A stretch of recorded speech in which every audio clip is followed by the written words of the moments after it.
दोस्तों आज हम बात करेंगे जवानी की, क्योंकि यही वह मोड़ है जिस पर हमारा आगे का जीवन एक दिशा लेता है। यही वह महत्वपूर्ण चौराहा है जिस पर हमें महत्वपूर्ण चुनाव करने होते हैं, जीवन साथी का चुनाव, अपने नौकरी पेशा का चुनाव। और हम इस जीवन के इस पड़ाव पर एक अपार ऊर्जा से भरे होते हैं, और यदि हम उस ऊर्जा का सदुपयोग कर लेते हैं तो फिर वह हमें हमारे जीवन को एक पंख दे देता है, अन्यथा तो फिर हमारे आगे के जीवन के लिए वह मजबूरी बन जाता है। हम मजबूर बन जाते हैं, मजबूर हो जाते हैं। और दोस्तों हम अपनी इस ऊर्जा को अपने बाहरी प्रभाव के कारण, अपने परिवेश के कारण, मुख्य रूप से काम वासना में, किसी नशे की लत में, दोस्तीबाजी में, आवारागर्दी में, एंटरटेनमेंट में व्यर्थ करते हैं, नष्ट करते हैं। और इनमें से भी मुख्य रूप से काम वासना में और नशे में रस लेते जाते हैं दोस्तों। और हम यह कहकर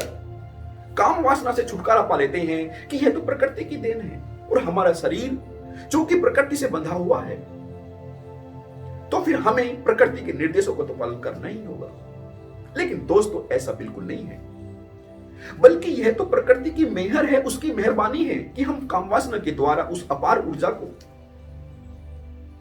अपने से विमुक्त कर पाते हैं, उससे हम मुक्त हो पाते हैं। अन्यथा वह अपार ऊर्जा जो जीवन के इस पड़ाव पर ज्वालामुखी की भांति होती है, एक डिस्ट्रक्टिव फोर्स बन सकती है, विध्वंसक बन सकती है। दोस्तों यदि हमने उस ऊर्जा को सही डायरेक्शन नहीं दी तो वह विध्वंसक बन जाती है। दोस्तों जैसे जब मानसून का मौसम होता है, चारों तरफ वर्षा वर्षा हो रही होती है, नदी अपने उफान पर होती है, तो यदि हमने उस मौसम के लिए समुचित प्रबंध नहीं किया होता है, समुचित उपाय नहीं किए होते हैं, तो फिर वह पानी चारों तरफ बाढ़ के रूप में तबाही ले आता है। इसी भांति से दोस्तों यह जवानी भी तबाही ला सकती है यदि समुचित प्रबंध नहीं किया जाए। तो प्रकृति ने सेक्स के द्वारा, एक सेफ्टी वाल के द्वारा यह प्रबंध किया हुआ है कि कहीं व्यक्ति इस प्रकृति के लिए ही एक दुश्मन न बन जाए। यह तो प्रकृति का एक उपाय है।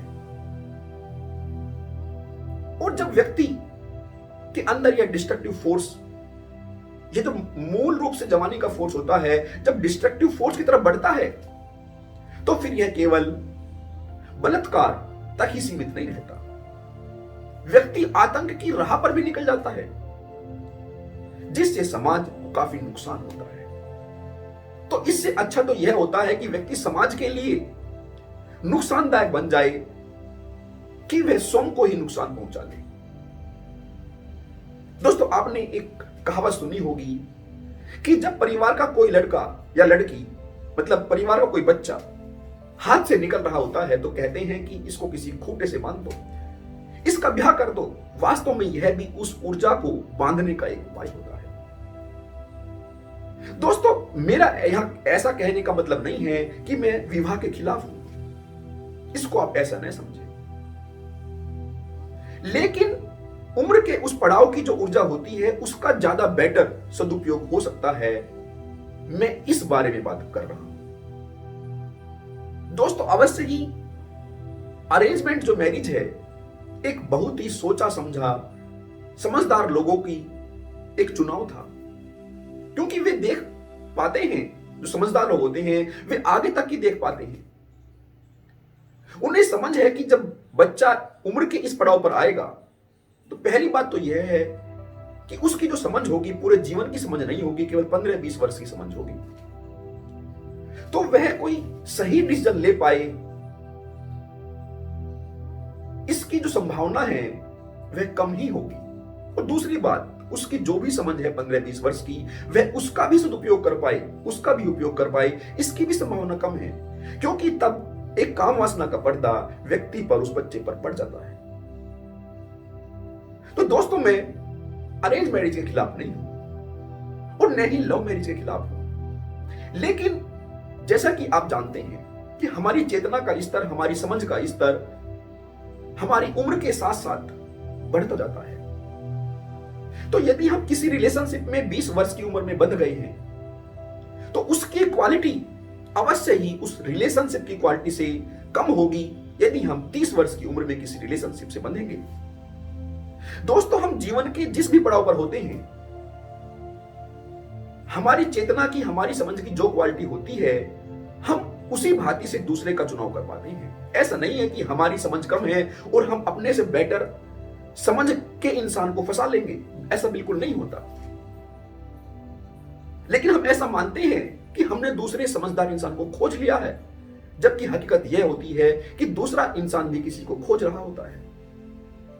तो किसी भी पड़ाव पर जब हम एक रिलेशनशिप बनाते हैं और यदि वह रिलेशनशिप हमने कम उम्र में बना ली है, तो हमारी जो रिलेशनशिप की क्वालिटी है वह एवरेज बन जाती है, साधारण बन जाती है, सेम लेवल की होती है, और फिर यह सेम हमारी आगे के जीवन को सेम कर देता है। और दोस्तों, बात केवल यही नहीं है, हमें तो इस लाइनबाजी में बड़ा मजा आता है। जब कोई हमारी तरफ आंख मारता है तो बड़ा मजा आता है। हम तो इसमें अपनी वैल्यू समझते हैं। हम यह नहीं देख पाते कि यह वैल्यू नहीं है, यह तो हमारे जीवन का मुशायरा लिखा जा रहा है। हम यह नहीं देख पाते कि यह जो लाइन है कब सेंटेंस बन जाएगा, हम यह नहीं देख पाते। दोस्तों, हम अपने अधिकारों के प्रति, अपने राइट्स के प्रति बड़े ही सजग होते हैं कि जीवन जीने का अधिकार ये हमारा राइट है, लेकिन इसकी क्वालिटी के प्रति हम बिल्कुल सजग नहीं होते। हम अपने उस मूल अधिकार को, जो हमारा खुद का अधिकार है, हम उसको अपने ही हाथों गंवा बैठते हैं, अपने जीवन को ऊंचा उठाने का अधिकार। दोस्तों, ये जो बाहरी प्रभाव है, जो मीडिया का प्रभाव है, जो परिवेश का प्रभाव है, वह हम पर पड़ता है, जिसकी वजह से हम काम वासना की लत में, नशे की लत में आ जाते हैं, क्योंकि हम अच्छे साहित्य का अध्ययन नहीं करते। अन्यथा तो फिर उनके प्रभाव, जो बाहरी प्रभाव है, वे अवश्य ही कम हो जाएंगे। दोस्तों, और यह बात जो है केवल नैतिकता की नहीं है, यह बात केवल धार्मिकता तक सीमित नहीं है, यह बात तो जीवन से संबंधित है। जब हमारे ग्रंथ, अच्छा साहित्य ब्रह्मचारी जीवन के बारे में बात करता है, ब्रह्मचर्या के बारे में बात करता है, तो वह कोई अलौकिक बात नहीं है। उसका संबंध ब्रह्म से नहीं है, उसका संबंध तो जीवन से होता है।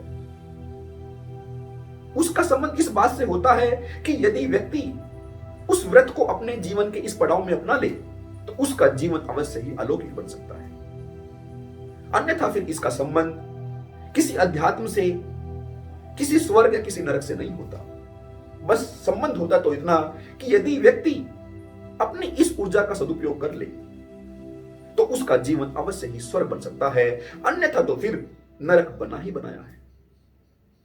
दोस्त, उम्मीद करता हूं कि आपको यह वीडियो अच्छा लगा होगा, और यदि यह आपको हेल्पफुल लगा है तो प्लीज इसे अपने दोस्तों के साथ अवश्य शेयर करिएगा, और चैनल को सब्सक्राइब करना न भूलें। दोस्तों, इसी के साथ मैं आप सभी से विदा लेता हूं। आप सभी का मेरे साथ बने रहने के लिए तहे दिल से धन्यवाद।